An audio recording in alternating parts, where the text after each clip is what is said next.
Subukan natin magluto ng garlic steam. Ayan, i-marinate natin siya sa Shaoxing wine, dark soy sauce, and brown sugar. Ayan, ganyan lang siya kadali.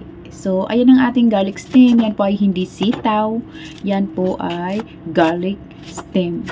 So, hiwain lang natin ng ganyan. So, yan po guys ay medyo matamis-tamis ang kanyang lasa. Masarap siya. Kaya try nyo rin at meron din siyang pinipit sa ating katawan. So, dahil na prepare na natin lahat, tigisan na natin ng bawang at luya. So, napakasimple lang. Pwede rin kayo mag-add ng sibuyas. Siyempre, unahin natin ang minarinate natin na pork. Pwede nyo gamitin ng beef guys. Siguro mas malasa yun. At sure na sure ako. So, ayan guys. Tinakpan ko kasi para mabilis siyang maluto. Halo-halo lang. At yan ay napakabilis maluto naman.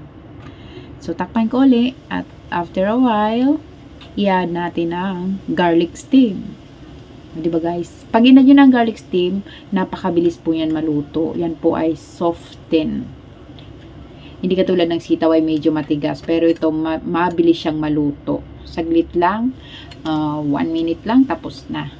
Diba guys? Mag-add tayo ng oyster sauce. Yan. Pampalasa natin. Para medyo may lasa naman ang ating garlic steam. Pwede rin naman magic sarap ang inyong gamitin. Ayan guys. Oyster sauce. Pwede rin mag-add ng konting salt. Pero ako hindi na ako nag-add dyan. Masarap na siya guys. So huwag nyo kalilimutan, i-thumbs up ang aking video at share na rin. Salamat sa aking mga viewers at sa mga nagsisend sa akin ng star. Thank you so much. Ayan guys, tapos na. Let's eat!